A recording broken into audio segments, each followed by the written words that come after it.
गुरुदेव ओ जय गुरुदेव, जय गुरुदेव ओ जय गुरुदेव, जय गुरुदेव। नमो अरिहंताणं नमो सिद्धाणं नमो आयर्याणं नमो वज्रायाणं नमो लोये सव्वसाहुणम् एषो वञ्चनमुखारो सर्वभाववनाशनो मङ्गलानं च सव्ये सिंवडमं हवै मङ्गलम् नमो दुर्वागादि गिरिवारनिवारिणे अर्हते योगिनाथाय महावीरायताय अज्ञानतिमिरान्धनं ज्ञानञ्जनशलाकया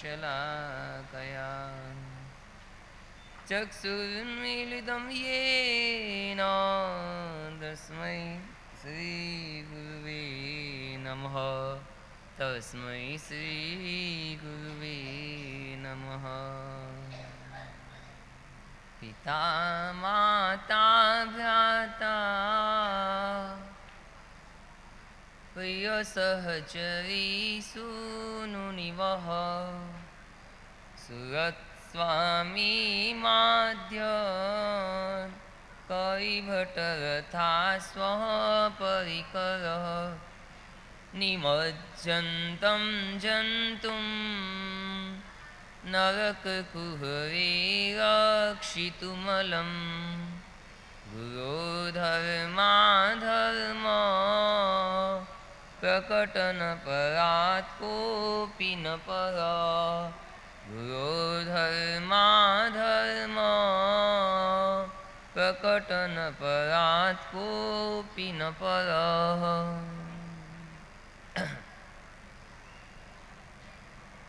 ज्योतिष चक्र जो होता है उसके अंदर 9 ग्रह होते हैं और 9 ग्रहों के अंदर सूर्य ग्रह प्रधान होता है। वह आज के दिन मिथुन राशि में प्रवेश करता है। मिथुन राशि का अधिपति बुध है और बुध बुद्धि का मालिक गिना जाता है। गुरु का जीवन भी बुद्धि प्रधान होता है। गुरु ज्ञान प्रदाता होते हैं और बुद्धि को निर्मल बनाने के लिए आज के दिन गुरु की विशेष भक्ति करने का ज्ञानियों ने बताया है। ऐसे तो 12 महीने 365 दिन और आज जीवन यानी कि जीवन के अंतिम छोर तक हमारे जीवन में गुरु की भक्ति होना चाहिए। लेकिन आज ज्योतिष शास्त्र के अनुसार आज का दिन गुरु पूर्णिमा का दिन कहा जाता है। कहते हैं कि ज्योतिष के अनुसार जिसकी कुंडली में गुरु का ग्रह मध्य में होता है उसके लाखों दोष अपने आप हनन हो जाते हैं। इसी तरह अपने हृदय मंदिर में भी अगर गुरु की स्थापना होती है तो जीवन के लाखों दोष दुर्गुण अपने आप सब समाप्त हो जाते हैं। इसीलिए आज कुछ गुरु को समझने की कोशिश करना है। कहते हैं जीवन में गुरु एक होना चाहिए। कैसा होना चाहिए और क्यों होना चाहिए ये बात ज्ञानी बताते हैं। क्योंकि शास्त्रकार कहते हैं कि गुरो धर्मा धर्मो प्रकट न परात कोपी न पर। धर्म और अधर्म दोनों का भेद बताने वाले गुरु भगवंत होते हैं। और गुरु धर्म किसे कहते हैं, अधर्म किसे कहते हैं, धर्म आचरण कैसे किया जाता है और अधर्म को त्याग क्यों किया जाना चाहिए, ये पूरा भेद गुरु के बिना हम जान नहीं सकते। इसलिए जीवन में कितने भी अपने स्वजन होंगे, माता होंगे, पिता होंगे, भाई होंगे, मामा होंगे और जीवन की सारी संपत्ति यानी कि तुम्हारे जीवन में उपयोगी बनने वाले हर एक व्यक्ति और वस्तु कभी तुम्हें नरक में जाने से बचा नहीं सकते। एकमात्र गुरु ऐसे होते हैं जो धर्म और अधर्म दोनों का भेद बताकर जीवों को नरक कुंड में से बचाने वाले होते हैं। आचार्य हरिभद्रेश्वरी महाराज पंचसूत्र के अंदर कहते हैं कि गुरु बहुमान मोक्ष का कारण बताया है। जिसके दिल में गुरु के प्रति बहुमान होता है, गुरु के प्रति शुभ भाव होते हैं, वह जीव हमेशा नियम से मोक्ष को प्राप्त करता है, क्योंकि गुरु बहुमान ही मोक्ष का परम कारण है। इसमें कोई शंका नहीं करना चाहिए। और गुरु से जीवन शुरू होता है। आप लोग जितने भी लोग बैठे हो, अपने जीवन में, आपके जीवन में शुरू से लेकर अंतिम छोर तक गिनो तो किसी ना किसी के उपकार के तले तुम दबे हुए हो। जन्म से गिनो तो माता पिता का उपकार आपके जीवन में रहा, और फिर आगे बढ़ते बढ़ते गुरु का संजोग हुआ। माता पिता इस भव के उपकारी होते हैं, गुरु भवो भव को उपकार करने वाले होते हैं। इसलिए ज्ञानी कहते हैं कि गुरु बना लेना चाहिए। अपनी बुद्धि से, अपनी शक्ति से या अपनी ताकत से तुम कितने भी आगे बढ़ जाओगे, लेकिन गुरु के बिना जीवन में भटकने के रास्ते बहुत मिल जाएंगे। कभी भी अहम और स्वयं दोनों को गुरु को अर्पण करना है। हम स्वयं तो अर्पण हो गए हैं। अर्पण और समर्पण की परिभाषा अगर समझ में आए तो एक शब्द में समझा दो, अहम और स्वयं, अर्पण और समर्पण। आप आकर अगर गुरु के चरणों में कुछ रखते हो, गुरु के चरणों में कुछ अर्पण करते हो, कोई भी द्रव्य गुरु के चरणों में रखना उसे अर्पण कहते हैं। क्या कहते हैं? अर्पण। कोई पुष्प चढ़ाता है, कोई फल चढ़ाता है, कोई अक्षत चढ़ाता है, कोई रुपये चढ़ाता है। गुरु के चरणों में कुछ भी धर देना उसे मात्र अर्पण कहा गया है। लेकिन स्वयं का संपूर्ण अस्तित्व गुरु के चरणों में धर दो, उसे समर्पण कहा गया है। संपूर्ण अस्तित्व यानी कि फिर गुरु कहे बैठ तो बैठना, गुरु कहे उठ तो उठना, गुरु की अनुकूलता हमारी अनुकूलता, गुरु की खुशी हमारी खुशी, गुरु को जो पसंद है वो ही हमें पसंद है। ऐसे जीवन की जो अनुकूलता है, हमारे जीवन में संपूर्ण अस्तित्व जो गुरु को समर्पण कर देता है, उसे समर्पण कहा गया है। गुरु बनाने से पहले ज्ञानियों ने कहा खूब सोच लेना। दुनिया में दूसरी चीजें बदली जा सकती है। दुनिया में एक चीज खरीदो और पसंद नहीं आए तो उसको बेचकर दूसरी ले सकते हो, वहां पे कोई ज्यादा नुकसान होने वाला नहीं है। लेकिन गुरु बनाने से पहले एक बार नहीं, 100 बार नहीं, 1000 बार नहीं, लाख बार एक बार सोच लेना। गुरु बनाने के बाद फिर सोचने का अधिकार कभी तुमको नहीं मिलता है। जीवन में 3 प्रकार के गुरु होते हैं। कितने?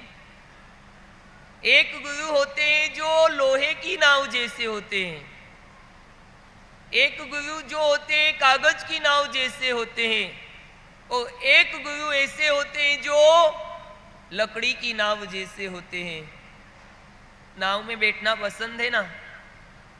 कौन सी नाव में बैठना पसंद है? जो नाव हमें सामने किनारे तक पहुंचा दे।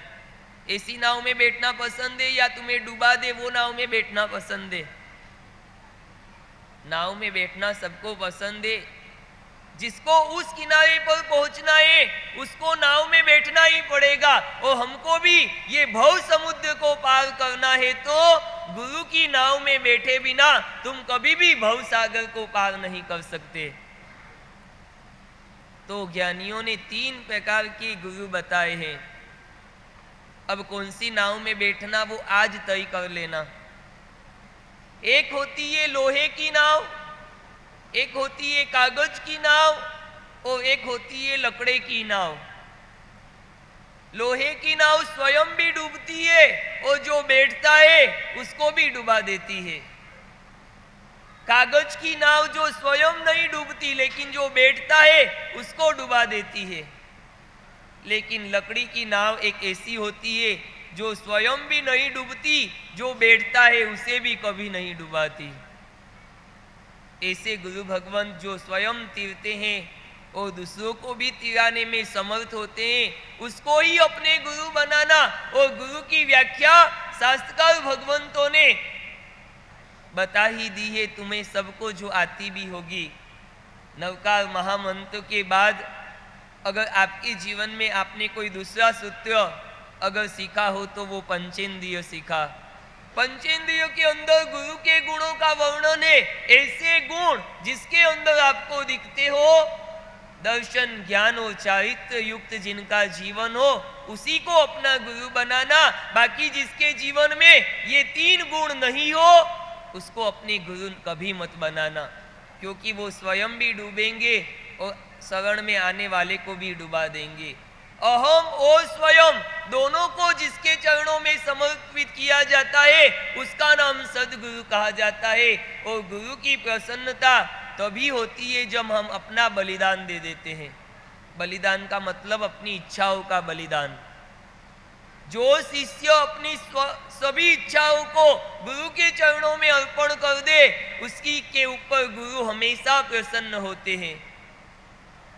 तुम्हारा मन क्या होता है, गुरु तुम्हें कोई और आदेश दे दे। तुम्हारी इच्छा क्या होती है और गुरु तुम्हें कुछ आदेश दे दे। कहीं गुरु भगवंत आपके कहीं चातुर्मास के लिए रुके हो, आप लोगों का दर्शन के लिए आगमन होता हो, आने की टिकट भी फाइनल और जाने की टिकट भी फाइनल ना।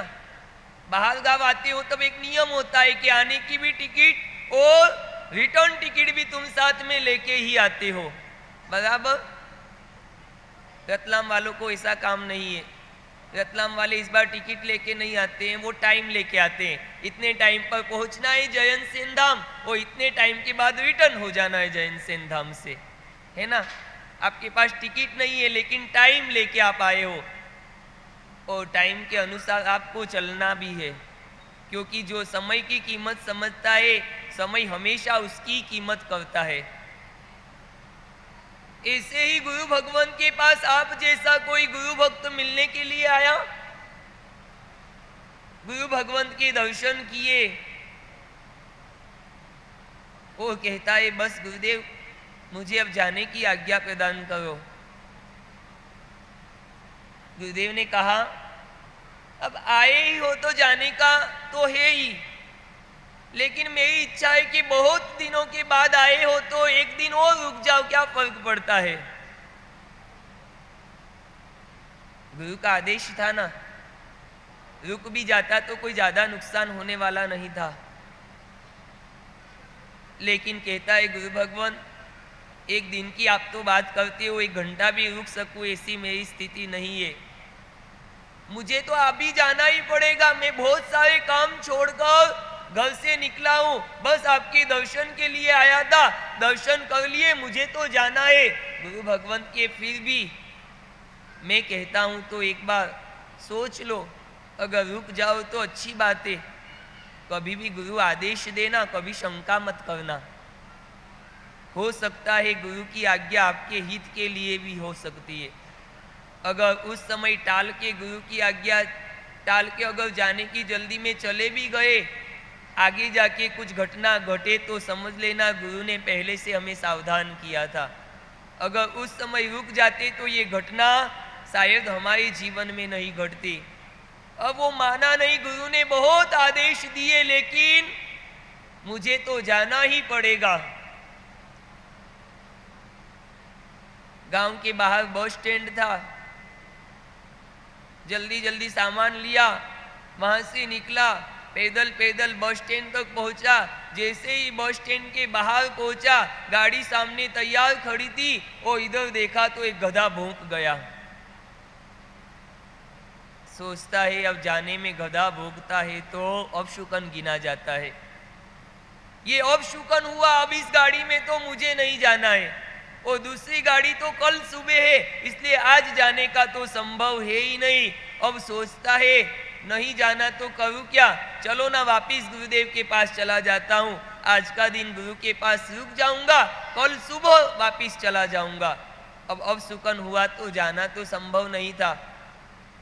वापिस सब सामान उचका, सामान उठा के चला वापिस उपाश्रय के अंदर आया। गुरु भगवंत कहते हो क्या हुआ, वापिस क्यों आ गया, गाड़ी चुक गए क्या?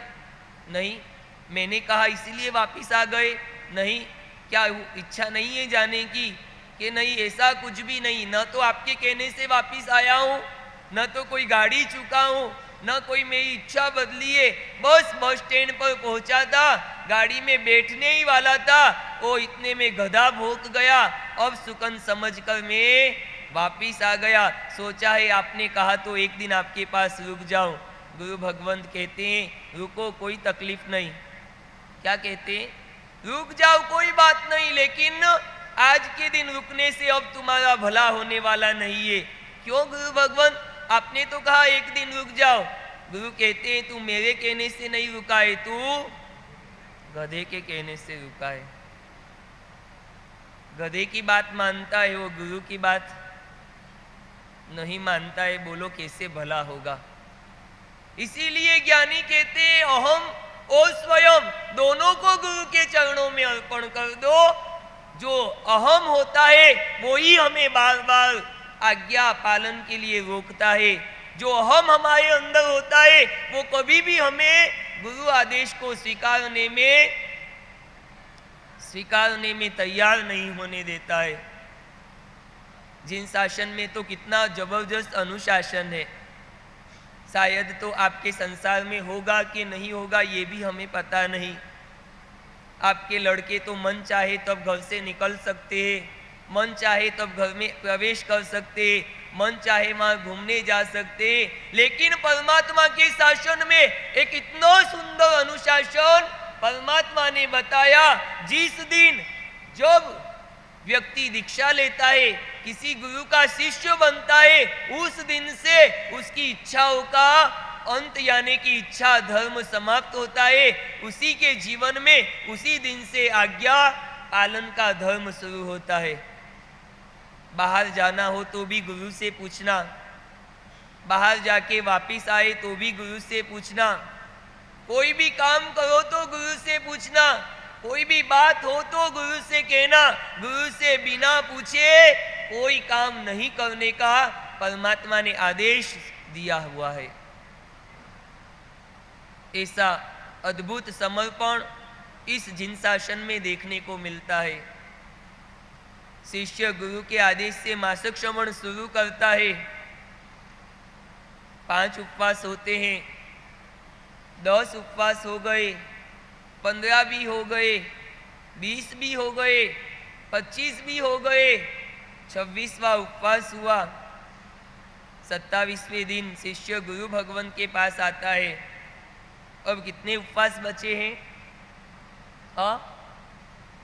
रतलाम वालों को भी अब मैदान में उतरना है कि नहीं उतरना है?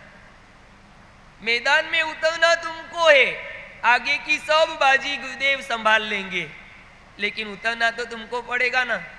बल्ला तो तुमको पकड़ना पड़ेगा, गेंद अब कहाँ जाती है वो सब गुरु के हाथ में सौंप देना, लेकिन मैदान में उतरने की तैयारी तुम कर लेना। और जिसको 36 उपवास करना है उसे आज से मैदान में उतरना है। और 36 का अंक तो क्या होता है? अखंड होता है। और देखो ना गुरु पूर्णिमा का दिन, वो 36 उपवास की शुरुआत आज के दिन से करेगा तो उसकी तपस्या कभी भी अधूरी नहीं रहेगी, क्योंकि रतलाम के लिए तो 9 का अंक बहुत ही संयोग से मिला है। 5 तो बता दिए थे ना मैंने। 63वां गुरु का चातुर्मास, 63वां यह चातुर्मास 6 और 3 9 हो गए थे। 2016 का चातुर्मास वो भी 9 हो गए। गुरुदेव 1125 दिन के बाद रतलाम आए, वो भी 9 हो गए थे। गुरुदेव के सहित यहाँ पे 18 साधु साध्वी भगवान थे, वो भी 9 हो गए थे। इस चातुर्मास की घोषणा 72 जिनालय में हुई, वो भी 9 हो गए थे। और कल के दिन भी एक संयोग बना, 18 जुलाई से चातुर्मास का प्रारंभ हुआ, वो भी 8 और 1 9 हो गए। और 1 और 9 आने वाला है आने वाले दिनों में, वो भी बड़ा ऐतिहासिक अंक मिलेगा आपको, लेकिन उसकी घोषणा अपन गुरु के मुख से सुनेंगे।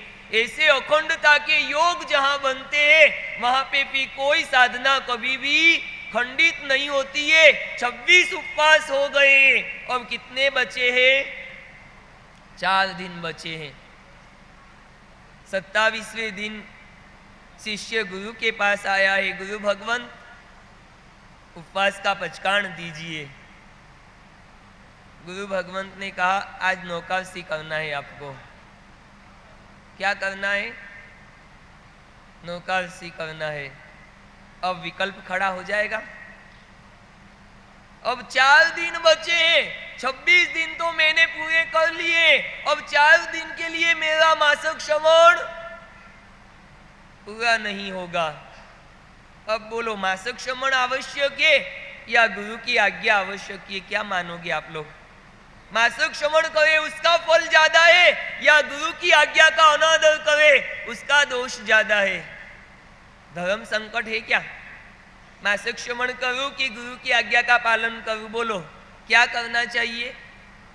2 शिष्यों को गुरु भगवंत ने आदेश दिया, कल सुबह 5 बजे आप दोनों को विहार करके उस गांव में पहुंचना है। सुबह हुई, दोनों शिष्य जल्दी उठ गए, प्रतिक्रमण कर लिया, जाप कर लिया, पढ़िलेन कर लिया, फटाफट अपनी कमर बांध ली, कमर कस के गुरु भगवंत के पास वंदन करने आए। गुरु भगवंत हम विहार कर रहे हैं। गुरु भगवंत ने कहा तुम दोनों बैठ जाओ, तुमको विहार नहीं करना, उन 2 शिष्यों को आज विहार करना है। अब शिष्य सोचते हैं पहले ही कह दिया होता तो जल्दी तो नहीं उठना पड़ता। जल्दी उठे, सब काम निपटाया, कमर बांध ली, तैयार हो गए और गुरु तो कहते हैं बैठ जाओ, उनको जाना है। पहले से ही कह दिया लेकिन विकल्प खड़े नहीं होते। गुरु भगवंत ने कहा बैठ जाओ तो बैठ जाना। 26 उपवास हो गए, 4 दिन बचे हैं। क्या करना चाहिए? ज्ञानी तो कहते हैं 1 उपवास करो, 2 उपवास करो, अरे 3 करो, 6 करो, 10 करो, यहाँ तक कि मासिक श्रवण की तपस्या करो, लेकिन गुरु की आज्ञा का पालन नहीं करते हो तो तुम्हारा अनंत संसार बढ़ जाता है। बोलो अब तप करना आवश्यक है या गुरु की आज्ञा का पालन करना आवश्यक है? आज्ञा का कितना बड़ा महत्व ज्ञानियों ने बताया है। गुरु के चरणों में एक बार समर्पित हो गए फिर तुम्हारा सब कुछ समर्पित हो गए, फिर तुम्हारी इच्छाओं का बलिदान भी करना पड़े तो कभी सोचना मत। इसीलिए मैंने कहा अहम और स्वयं दोनों को समर्पित कर दो। तुमने स्वयं को तो करके रखा है समर्पण, लेकिन हमारा अहम आज भी हमको पूर्ण समर्पित नहीं होने देता है। इसीलिए ज्ञानियों ने, शास्त्रकार भगवंतों ने कहा इस शासन के अंदर ऐसे गुरु की आज्ञा का पालन करके हमें मोक्ष तक पहुंचना है। मोक्ष तक पहुंचने का ये एक राजमार्ग बताया है। जय विराई सूत्र के अंदर भी तुम जब भगवान से प्रार्थना करते हो ना तो 2 चीजें भगवान के पास मांगी है आपने। एक सुहगुरु जोगो और तव्वयन सेवना, मुझे आपकी कृपा से सदगुरु का योग मिलना चाहिए। और दूसरा कहा था उनके तव्वयन सेवना, उनकी आज्ञा का पालन करने का बल भी मुझे आपकी कृपा से मिलना चाहिए। भगवान की कृपा के बिना ये सब संभव नहीं। गुरु के अनुशासन में रहना बहुत कठिन काम है। राजा के दरबार में एक बार राजा ने बात छेड़ दी। जैन आचार्य भगवंत भी वहां पे बैठे थे। राजा ने सभा के बीच में बात रख दी। कहते हमारे राज घराने के अंदर जितना अनुशासन होता है उतना अनुशासन किसी के अंदर देखने को नहीं मिलता है। सभी ने राजा की बात को बधाई दी। जैन आचार्य जो वहां पे बैठे थे गुरु भगवंत, उन्होंने खड़े होके कहा, राजा आप कुछ भी कहो, लेकिन जो अनुशासन हमारे शासन में है वो आपके शासन में भी देखने को नहीं मिलता है। राजा कहता है, ऐसे तुम कैसे कह सकते हो? गुरु भगवान ने कहा, तुम अपना अनुशासन बताओ, मैं मेरा अनुशासन बताता हूं, फिर प्रजा निर्णय करे कि किसका अनुशासन सबसे ऊंचा होता है। राजा ने कहा, ठीक है, आप अपना अनुशासन बताओ, मैं मेरा अनुशासन बताता हूं, उसके बाद निर्णय होगा सबसे ऊंचा अनुशासन किसका होता है। राजा ने अपने राजकुमार को बुलाया, अपने बेटे को बुलाया। राजा ने आदेश दिया, बेटा राज दरबार में उपस्थित हुआ। राजा ने आदेश दिया, राजकुमार देख के आओ गंगा कौन सी दिशा में बह रही है। राजकुमार ने कहा, जैसा आपका आदेश। अब पहले से गुप्तचरों को खड़ा करके रखा, किसी को नदी के पास, किसी को बीच में, किसी को राजमहल के पास में, गुप्त लोगों को बिठा के रखा। ये काम कैसे पूरा होता है तुम देखो। ये बात राजकुमार को पता नहीं कि गुप्तचर सब जगह खड़े हुए हैं। अब राजकुमार राज दरबार से तो निकल गया है। रास्ते में जो भी लोग मिल रहे हैं, राजकुमार पहले व्यक्ति को पूछता है, बोलो गंगा कौन सी दिशा में बह रही है। व्यक्ति ने कहा, गंगा पूर्व से आ रही है, पश्चिम की तरफ जा रही है। राजकुमार ने कहा, बात तो ठीक है। फिर थोड़ा सा आगे बढ़ता है, दूसरे व्यक्ति को पूछता है, अरे गंगा कौन सी दिशा में बह रही है। उसने कहा, इसमें क्या पूछना, ये सूरज उगा है, वो पूर्व दिशा है, वहीं से गंगा निकल रही है, पश्चिम दिशा की ओर जा रही है, अब पूछने का क्या काम है। राजकुमार सोचता है, जवाब तो मिल ही गया है, अब नहीं भी जाऊं तो क्या फर्क पड़ता है। फिर भी सोचता है, एक बार और किसी से पूछ लूं। आगे बढ़ता है, तीसरे व्यक्ति को पूछता है, बोलो भाई गंगा कौन सी दिशा में बह रही है। वो कहता है कि गंगा पूर्व से निकल रही हो, पश्चिम में बह रही है। राजा कहता है, राजकुमार सोचता है, अब रिटर्न हो जाओ, जाके जवाब दे दूं। अब वहां इतनी दूर जाने का कोई अर्थ भी नहीं, जब पूर्व से निकली है तो पश्चिम की ओर जा रही है। अब देखूं नहीं भी देखूं तो क्या फर्क पड़ता है। ये राजा तो मूर्ख है, इसमें इतनी भी अक्कल नहीं है कि पूर्व से निकली है तो पश्चिम तक जाती होगी, इसमें मुझे पूछने के लिए इतनी दूर भेजने का क्या काम था। उस व्यक्ति ने कहा, हाँ जाओ जाओ, मुड़ जाओ, जाके जवाब दे दो, पूर्व से निकली हो, पश्चिम की ओर जा रही है। राजकुमार अब वहीं से मुड़ गया है, राजा के दरबार में पहुंच गया है। कहता है, आपने जैसा आदेश दिया उसका पालन हुआ है, गंगा पूर्व से निकली हो, पश्चिम की ओर जा रही है। गुप्तचर लोगों ने आके राजा को पहले ही संदेश दे दिया, रास्ते में ये काम हुआ, तुम्हारा राजकुमार गंगा तक नहीं गया है। अब आचार्य भगवंत कहते हैं, हमारा अनुशासन देखना हो तो देखो। शिष्य को बुला के कहते हैं, शिष्य जाओ देख के आओ गंगा कौन सी दिशा में बह रही है। और जिन शासन का तो अनुशासन अद्भुत है, क्योंकि 2500 आज 2600 वर्ष के बाद भी ये परमात्मा का शासन यहाँ तक पहुँचा है ना, तो किसके द्वारा पहुँचा है? श्रावकों के द्वारा, तो तुम भक्तों के द्वारा नहीं। ये गुरु भगवंतों की परंपरा, जब केवली यानी कि तीर्थंकर केवल ज्ञान को प्राप्त करते हैं, उसी समय शासन की व्यवस्था स्थविरों को सौंप देते हैं। आज से इस शासन को आगे बढ़ाने का काम आपको करना है। और वही परंपरा आज तक 2600 वर्ष तक चल रही है। तो मात्र यह गुरु भगवंतों का एक उपकार है। आने वाले 18,500 वर्ष तक ये शासन रहेगा तो मात्र गुरु भगवंतों के कारण रहेगा। सदगुरु की इतनी महिमा है, पूरे शासन का संचालन ये गुरु भगवंत के हाथ में होता है। भगवान आदिनाथ ईश्वर और सर्पिणी के पहले तीर्थंकर, उनको भी सम्यक्त्व की प्राप्ति हुई है तो गुरु भगवंतों को सुपात्र दान देने से हुई। भगवान महावीर को भी सम्यक्त्व की प्राप्ति हुई तो वही नैसाल के भव में सुपात्र दान देते हुई थी।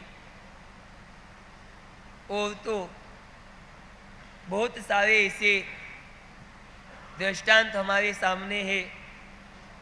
गौतम स्वामी के 1500 शिष्यों को केवल ज्ञान हुआ, उसमें भी कोई निमित्त बना तो गुरु भगवंत बने थे। गौतम स्वामी के 50 हजार शिष्य केवली बने तो उसमें भी कोई निमित्त बना तो गुरु के प्रति बहुमान भाव कारण बना था। ऐसे गुरु भगवंत अब शिष्य को आदेश देते हैं, जाओ देख के तो आओ कौन सी दिशा में गंगा बह रही है। शिष्य वहां से निकलता है, रास्ते में लोग मिलते हैं, भाई साहब गंगा कौन सी दिशा में बह रही है। लोग कहते हैं पूरब से निकलकर पश्चिम की ओर जा रही है। और आगे बढ़ते हैं, दूसरे को पूछता है, और आगे बढ़ते हैं, दूसरे को पूछता है। सबको पूछने के बाद जवाब एक ही आता है, गंगा पूरब से निकली है और पश्चिम की ओर जा रही है। सबको पूछने के बाद भी शिष्य मुड़ता नहीं है। सबने तो कह दिया है, लेकिन मैं खुद जाके देखना चाहता हूं कि गंगा कहाँ बह रही है। चलते चलते गांव के बाहर 2 किलोमीटर दूर गंगा नदी थी। शिष्य वहां पहुंच जाता है, देखता है गंगा का पानी बह रहा है। इधर देखता है तो सूरज उगा हुआ है, सूरज उगा, ये पूरब दिशा है, ये पश्चिम दिशा है। बात बराबर पक्की हो गई है कि पूरब से निकली और पश्चिम की ओर जा रही है। उसके बाद भी शिष्य को संतोष नहीं हुआ। एक व्यक्ति वहां पे खड़ा था, शिष्य ने उसको कहा, ये घास का तिनका लेके तुम नदी में डालो, ये अगर तिनका आगे बढ़ेगा तो मैं देख सकता हूं कि बह रही है, नहीं तो नदी वहां की वहां भी खड़ी हो सकती है। उस व्यक्ति से उसने घास का तिनका पानी में डलवाया और पानी का तिनका थोड़ी देर में आगे बढ़ गया। शिष्य को बराबर विश्वास हो गया, बस ये नदी गंगा पूरब से चल रही है और पश्चिम की ओर बहती बहती आगे बढ़ रही है। इतना सब कुछ पक्का निर्णय करने के बाद अब शिष्य वापिस मुड़ता है और मुड़ता है, राजमहल में पहुंचता है। उसके पहले गुप्तचर वहां पे पहुंच जाते हैं, शिष्य का पूरा वृतांत वहां पे सुना देते हैं। गुरु भगवंत आपके शिष्य ने ये काम किया, वापिस वो पहुंच रहे। शिष्य ने आके गुरु भगवंत को कहा, गुरु भगवंत मैंने गांव के लोगों से भी पूछ लिया कि गंगा कहाँ पे बह रही है। पूछने के बाद मैं स्वयं गंगा को देख के आया और यहाँ तक कि एक घास का तिनका अंदर डलवा कर ये भी मैंने देख लिया कि गंगा आगे बह रही है। राजा देखते रह गए। कहा मेरे राजकुमार का अनुशासन। मैंने कहा तो भी आधे से वापस लौट गया और लौट तो गया, लेकिन मन में ये भी भाव आया कि मेरा राजा तो मूर्ख है, इतनी छोटी बात पूछने के लिए मुझे 2 किलोमीटर भेजने का काम किया। कहा तुम्हारा शिष्य का अनुशासन, लोगों ने कह दिया, उसके बाद भी गंगा नदी के किनारे पहुंचा और पहुंचने के बाद भी वहां पे घास का तिनका डलवा के पक्का काम करके तुम्हारा शिष्य आया। राजा उस दिन मान गया, हमारे संसारी जीवों में जितना अनुशासन नहीं है उतना अनुशासन आपके शासन में दिखता है। और सच्चा शिष्यत्व तो वही होता है जो गुरु के इशारों पे चलता है। किस पे चलता है? गुरु इशारे कर दे वो उसके इशारों पर चलता है। उत्तराध्ययन सूत्र के अंदर भगवान महावीर ने विनयवान शिष्य की व्याख्या की है। आड़ा निर्देश करे, गुरुण मुवाय कागये इंगिया काल संपन्ने से विनियति उच्चई। हम सब शिष्य तो बन गए हैं, लेकिन विनयवान बने कि नहीं बने उसका निर्णय करना चाहिए।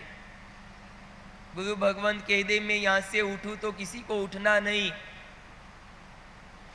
उठोगे ना। गुरु भगवान कह दे कि मैं उठूं जब मेरे पैर नहीं पकड़ना तो नहीं पकड़ोगे ना। जैसा वो कहे ऐसा करोगे तो मोक्ष के दरवाजे खुले, नहीं तो फिर बंद तो है ही, खोलना संभव तो है ही नहीं। लेकिन गुरु के इशारों पर चलना है। और विनयवान जो शिष्य होता है उसके ऊपर हमेशा गुरु की कृपा बरसती है। 3 तरह के जब गुरु बताए तो 3 तरह के शिष्य भी होते हैं। गुरु कैसे होते हैं वो तो समझ लिया, गुरु किसको बनाना वो भी तुम समझते हो। अब शिष्य कैसे होते हैं वो समझ लो। 3 तरह के शिष्य होते हैं। एक ऐसे होते हैं, एक को गुरु कहे कि शिष्य मुझे पानी पिला दो, मुझे प्यास लग रही है।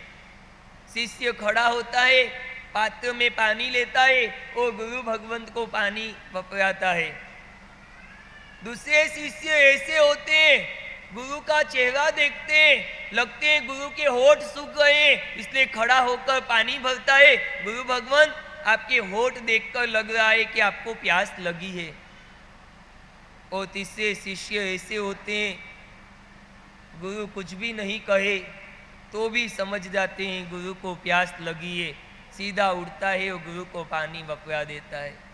एक को कहना पड़ता है, दूसरा लक्षण देखकर कहता है और तीसरा अनुभव से जान लेता है मेरे गुरु को प्यास लगी होगी, मुझे पानी पिलाना चाहिए। उत्तम से उत्तम शिष्य वो होते हैं इंगियाकार संपन्न, जो गुरु के इशारों को समझ जाते हैं, वो विनयवान शिष्य कहे गए हैं। बाकी तो शिष्य कैसे भी होते हैं। जंगल में गुरु भगवंत आश्रम के अंदर रहते थे। एक भक्त आया, गुरुदेव मुझे आपका शिष्य बनना है। गुरु भगवान ने कहा शिष्य बनना कोई सरल काम नहीं है। शिष्य बनोगे तो मैं जो आज्ञा दूंगा उसका पालन आपको करना पड़ेगा। क्या पालन करना पड़ेगा, कौन सा काम करना पड़ेगा? गुरु भगवंत ने कहा कि अगर शिष्य बनोगे तो मेरा सब काम तुमको करना पड़ेगा। इस पूरे आश्रम की रोज सुबह सफाई करना पड़ेगी, पानी लाना पड़ेगा कुएं से, रसोई भी बनानी पड़ेगी, मेरे कपड़े भी आपको साफ करना पड़ेंगे, सब काम तुमको करना पड़ेगा। शिष्य तो घबरा गया, इतना सारा काम करना पड़ेगा। अच्छा एक बात बताओ, जो गुरु बनते हैं उनको क्या करना पड़ता है? वो कहते हैं जो गुरु बनते हैं उनको सिर्फ आदेश देने का काम करना है। वो बोलता है ऐसा करो ने, मुझे आपका गुरु ही बना लो ना। और एक नियम है, जो कभी शिष्य नहीं बनता है ना वो कभी गुरु नहीं बन सकता। तुम लोगों को गुरु बनना है कि शिष्य बनना है? हाँ, गुरु बनना है कि शिष्य बनना है? पहले शिष्य तो बन जाए, एक शिष्य के अच्छे लक्षण तो हमारे अंदर आ जाए। एक समर्पित शिष्य बनने का ये चौमासा आपको मिला है, इसलिए चातुर्मास के शुरुआत के दिन ही पहला दिन हमको ये कहता है कि जिस गुरु को आप इतने उमंग और उल्लास से लेके आए हो, जिस गुरु की बरसों से तुम प्रतीक्षा कर रहे थे, वो गुरु तो आपको मिल गए। अब 4 महीने उस गुरु को समझ लेना कि वो गुरु तत्व क्या है। जिस गुरु के आदेश से हमको मोक्ष मिल सकता है, पहले उन गुरु को समझने का प्रयत्न करें, पहले उन गुरु को समर्पित होने का प्रयत्न करें। हम ये सोच सकते हैं अर्पण तो हम हो ही गए हैं, अब समर्पण होने का दिन आ गए हैं। ये 4 महीने आपको समर्पित होने के लिए मिले। अर्पित तो आप बरसों से हो, जन्म से अर्पण हो गए हो। आपके पिताजी भी इन्हीं गुरु के भक्त थे, आपके दादाजी भी इन्हीं गुरु के भक्त थे। हो सकते हो आपने भी इस गुरु को पकड़ रखा और आपके लड़के भी इन्हीं गुरु को मानते होंगे, आपके आने वाली पीढ़ियां भी इन गुरु को मानेगी। लेकिन ये सब अर्पण का समय है। ये जितने हम गुरु से जुड़े ये अर्पण हुआ, अब समर्पण होने का समय आया है। गुरु मिलते हैं भाग्य से, लेकिन गुरु फलते हैं सौभाग्य से। जिसको गुरु मिले ऐसे तो हजारों लाखों जीव दुनिया में होंगे, लेकिन सही गुरु को जो पकड़ते हैं ना, वो कभी भटकते नहीं। अगर लकड़ी की नाव में कहीं बैठ गए तो फिर चिंता करने का काम नहीं। डर तो उसको होता है जो लोहे की नाव में बैठता है। बहुत से लोग ऐसे कुगुरु के संग में फंस जाते हैं, क्योंकि तुम लोगों को इंस्टेंट काम चाहिए, जो हाथों हाथ तुम्हारा काम कर दे, ऐसे गुरु तुमको चाहिए। फिर वो गुरु बाद में जाके कैसे भी निकले वो तुम जानो। हमें तो ऐसे गुरु चाहिए जो हमें भव सागर से पार करा दे। और ऐसे गुरु को अगर जीवन समर्पित किया तो फिर तुम्हें चिंता करने का काम नहीं। वो गुरु ही तुम्हें भव सागर से पार पहुंचा देते हैं, क्योंकि एक गुरु लाखों शिष्यों को बना सकता है। सिकंदर एक बार अपने गुरु के साथ एक गांव से दूसरे गांव जा रहे थे। दोनों गुरु शिष्य चलते चलते रास्ते में एक बहुत बड़ी नदी आई और नदी में बहुत सारा पानी भर गया था। पानी का प्रवाह भी बहुत सारा तेज था। सिकंदर और उसके गुरु एरिस्टोटल दोनों खड़े हैं, सोचते हैं कि नदी को पार करना या नहीं करना। पानी का बहाव भी ज्यादा है, गहरा भी हो सकता है।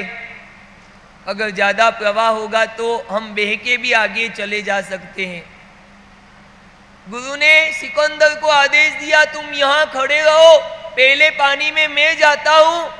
अगर पानी का बहाव नहीं हुआ, मैं सामने किनारे पर पहुंच जाऊं, फिर मैं तुम्हें इशारा करूंगा, तुम भी पानी में कूद कर उस किनारे पर आ जाना। ये गुरु का आदेश हुआ है। और सिकंदर ने तो कभी आज तक गुरु का आदेश टाला नहीं था। सिकंदर कहता है कि नहीं गुरु, आप नहीं, पहले मैं इस पानी में कूदूंगा, मैं पहुंच जाऊं फिर आप वहां पे आना। गुरु कहता है नहीं, पहले मैं जाऊंगा। सिकंदर कहता है नहीं, पहले मैं जाऊंगा। गुरु कहता है नहीं, मेरा आदेश है, पहले मैं पानी में कूदूंगा, मैं सामने पहुंचूं, उसके बाद तुमको आना है। सिकंदर सोचता है आज तक तो गुरु का आदेश कभी टाला नहीं है, लेकिन आज गुरु की आज्ञा पालन कर सकूं ऐसा संजोग नहीं है। गुरु ने बहुत मना किया, उसके बाद भी सिकंदर गहरे पानी में कूद गया और तैरकर सामने किनारे पहुंच गया। सामने किनारे जाकर गुरु को इशारा करता है कि गुरुदेव आप भी आ जाओ। गुरु भी पानी में कूदते, तैरकर सामने किनारे पर पहुंचते, जाकर सिकंदर को कहते आज मैं तुमसे खुश नहीं हूं। क्यों गुरु, आप मेरे से नाराज? आज तूने मेरे आदेश का पालन नहीं किया, इसलिए मैं तेरे से खुश नहीं हूं। बता, तूने मेरे आदेश का पालन क्यों नहीं किया? मैंने मना किया, उसके बाद भी तू पानी में पहले क्यों कूदा? और फिर सिकंदर का जो जवाब था ना, बड़ा ही लाजवाब था। सिकंदर ने कहा गुरुदेव, अगर आप पहले कूद जाते, अगर आप पहले कूद जाते, पानी का प्रवाह तेज होता और आप अगर पानी में बह जाते तो ये सिकंदर आपके जैसे गुरु कहां से लाता।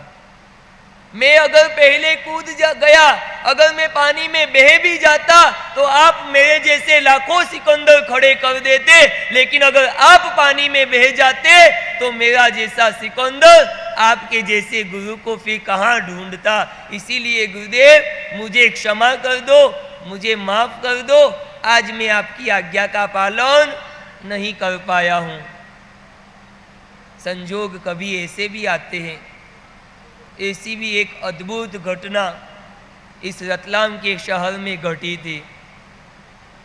गुरु का एक आदेश हुआ था और शिष्य का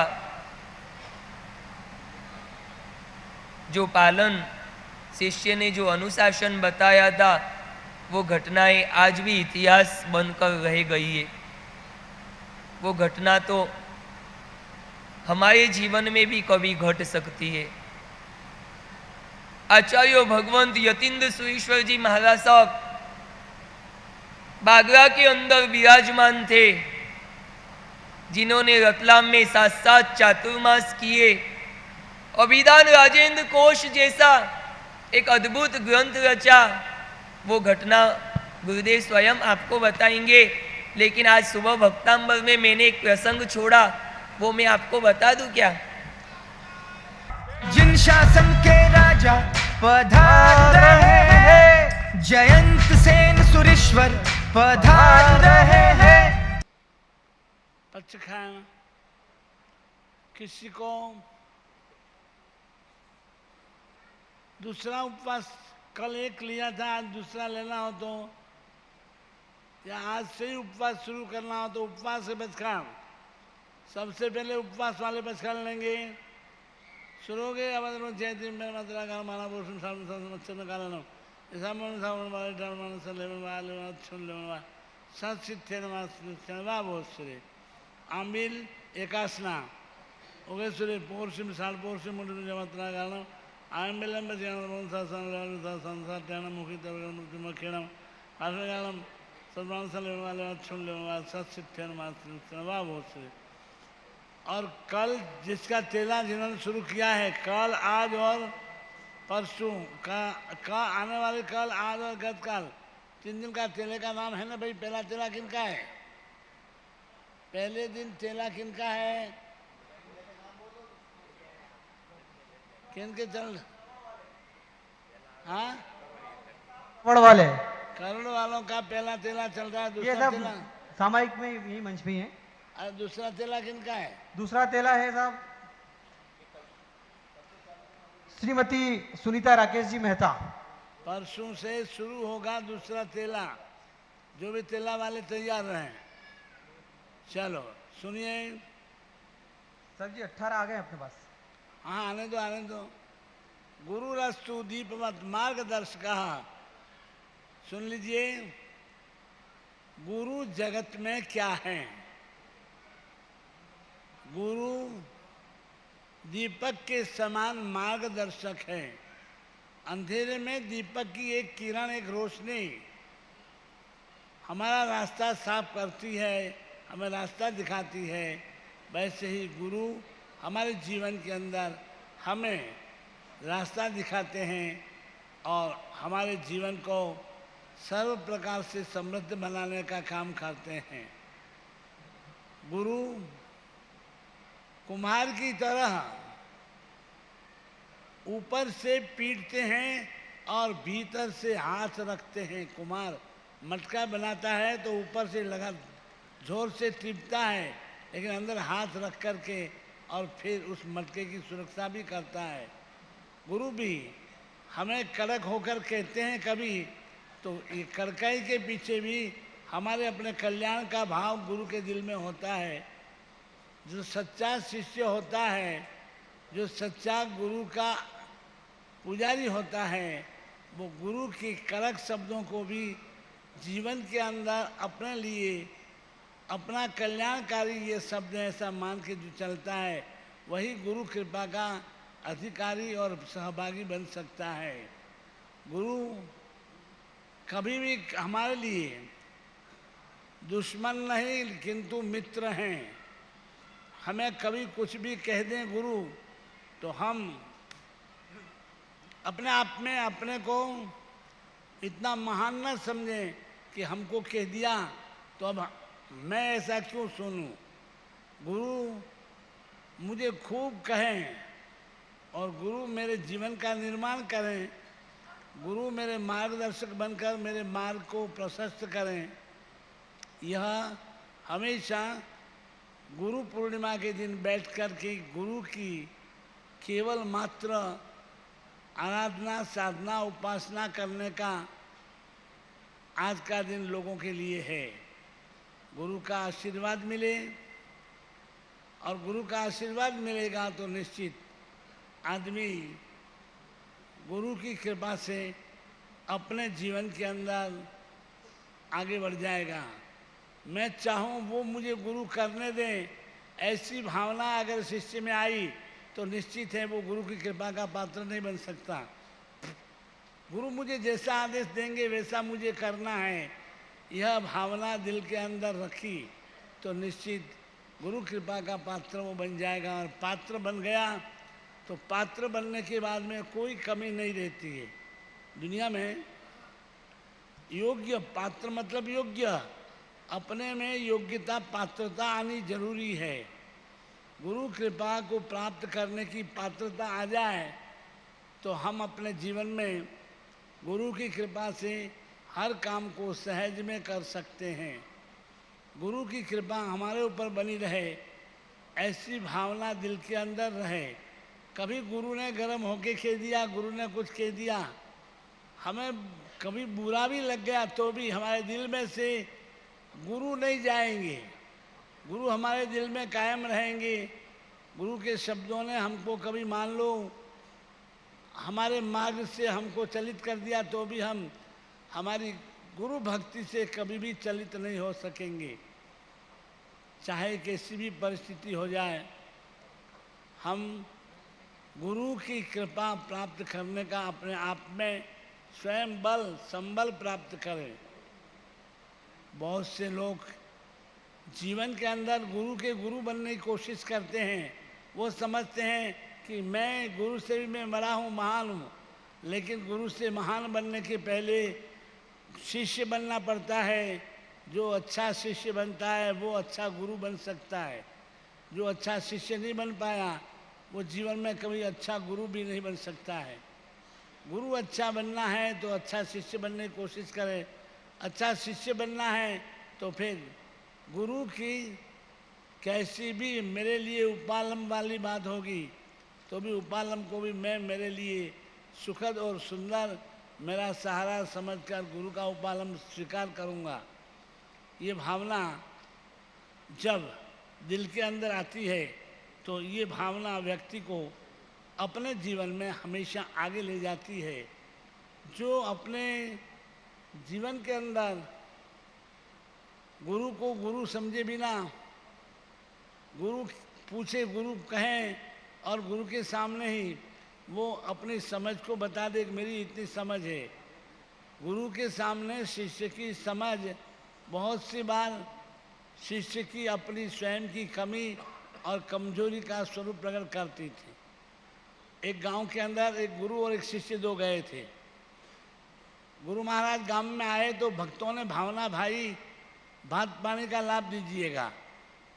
गुरु ने अपने शिष्य से कहा, एक भाई के घर वहरने के लिए जाना है, पात्रा लेके जाओ और वहर करके आओ।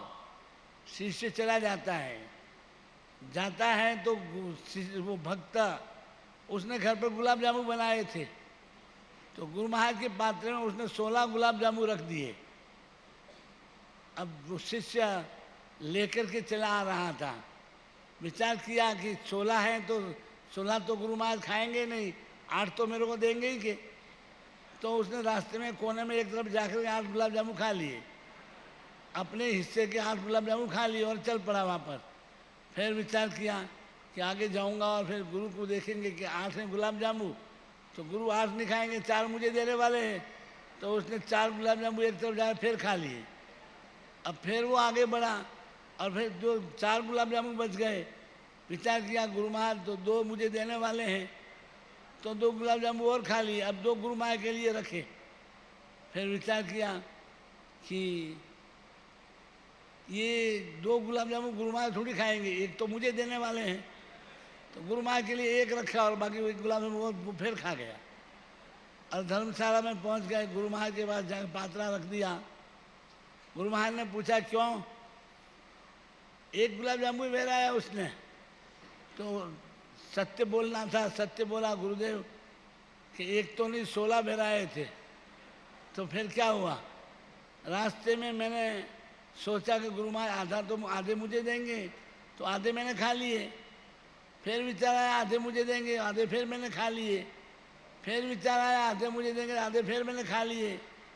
फिर विचार आया आधे मुझे देंगे, तो मैंने 2 बचे तो 1 खा लिया, 1 आपके लिए ले आया हूँ। बोलो, अब गुरु पूछते हैं तूने कैसे खा लिया? वो शिष्य कहता कैसे खा लिया, ये भी कोई सवाल है कि 1 बचा था वो भी मुन्ना में रखते हुए कहा ऐसे मैंने खा लिया। वाह, ऐसे भी शिष्य होते हैं, ऐसे भी शिष्य होते हैं कि मैंने ऐसे खा लिया।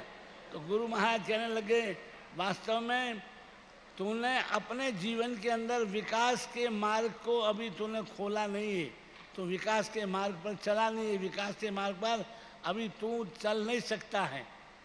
कहते हैं गुरु गर्म हो कह दे, गुरु कुछ भी कहें, लेकिन दिल में गुरु के प्रति आस्था श्रद्धा नहीं हटना चाहिए। गुरु के प्रति आस्था श्रद्धा हटी तो समझ लो हमने सब कुछ खो दिया। गुरु के प्रति हमारी श्रद्धा आस्था अगर रही तो समझो हमने सब कुछ पा लिया। आपके रतलाम का एक किस्सा बताऊं आपको। हीरालाल जी संघवी, आपने शायद नाम सुना होगा। हीरालाल जी संघवी यतीन्द्र सूरी जी महाराज के अनन्य भक्त थे। गुरु को गुरु मानते थे और गुरु की हर आज्ञा का पालन करते थे। और ऐसे ही हीरालाल जी को एक बार गुरु महाराज ने कुछ कड़क होके कह दिया कि निकल जा धर्मशाला बाहर, उपास से बाहर निकल जा। हीरालाल जी चले गए, गुरु ने आदेश दिया तो मैं चला जाता हूँ। बाहर चले गए कि अब उपास से मैं नहीं आऊँगा, लेकिन मेरे दिल में से गुरु को मैं नहीं हटाऊँगा। घर जाकर के घर में ही गुरु महाराज की तस्वीर सजा दी और वहीं गुरु के सामने बैठ करके अपनी आराधनाएं शुरू कर दी। 1 नहीं 2 नहीं 4 नहीं 5 नहीं 8 नहीं 10 नहीं वर्ष बीतते गए, गुरु के पास गए ही नहीं। कई लोगों ने हीरालाल जी को आकर के भड़काया कि तुम्हारे गुरु ने तुमको अपमानित करके निकाल दिया, चलो हम ले जाते हैं हमारे गुरु के पास, वहाँ तुम्हारा बहुत सम्मान होगा। हीरालाल जी ने क्या कह दिया कि मेरे गुरु ने मुझे कुछ भी कहा है कड़क होकर के तो मेरे हित में ही कहा है। अब मैं ऐसा जो गुरु की बात को मैंने समझने के बजाय उल्टा समझा और गुरु के पास जाना मैंने बंद कर दिया, पर मैं गुरु को दिल से तो नहीं निकाल सकता हूँ। करते करते 22 वर्ष बीत गए। 22 वर्ष के बाद में हीरालाल जी आहोर में अपने मूल परिवार के साथ, सब भाइयों के साथ गुरु महाराज के दर्शन के लिए पहुँचे। 22 वर्ष के बाद गुरु महाराज ने देखा कि हीरा आ गया। हीरालाल जी ने कहा साहब हीरा गया कहाँ था? हीरा आपकी शरण में ही था। मेरे अपने ऐसे पाप का उदय कि मैं इतने वर्षों से आपके पास नहीं आ सका, लेकिन मेरी भक्ति, गुरु भक्ति, मेरी गुरु श्रद्धा, मेरी गुरु आस्था तो कहीं डिगी नहीं थी। 22 वर्षों के बाद में अनेक लोगों का साथ मिलने के बावजूद भी गुरु के प्रति अपनी आस्था, गुरु के प्रति अपनी श्रद्धा को उन्होंने डिगाया नहीं था। उसी का फल था, उसी का परिणाम था कि हीरालाल जी संघवी जीवन भर हमेशा बिंदास जिए और आनंद से गुरु भक्ति करते हुए अपने जीवन को सफल किया। गुरु का तो हमेशा कोई प्रभावी अलग है, गुरु की महिमा ही अलग है। जो गुरु की महिमा को समझता है वो संसार में सब कुछ समझ लेता है। अपन आज इस गुरु पूर्णिमा के दिन गुरु महाराज के गुरु के गुण गाते हैं। गुरु हमारे जीवन के उन्नायक हैं। गुरु हमारे अंधकारमय जीवन में प्रकाश की ज्योति देने वाले हैं। गुरु हमें रास्ता भटक चुके हैं तो रास्ता दिखाने वाले हैं। और गुरु जब कभी भी प्रसंग आता है तो हमें अंगुली पकड़ कर चलना सिखाते हैं। ऐसे गुरु के चरणों में आज गुरु पूर्णिमा के दिन सभी लोग वंदना करते हैं और गुरु से आशीर्वाद लेते हैं। अपन सभी गुरु से आशीर्वाद लें और गुरु के प्रति अपना समर्पण भाव रखें। कैसा भी हो, गुरु से दिल में कभी भी अभाव दुर्भाव जैसी भावना नहीं लाना चाहिए। गुरु के प्रति हमेशा हमारा समर्पण, यही हमारा जीवन का लक्ष्य बनना चाहिए।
गुरुदेव ओ जय गुरुदेव, जय गुरुदेव ओ जय गुरुदेव, जय गुरुदेव।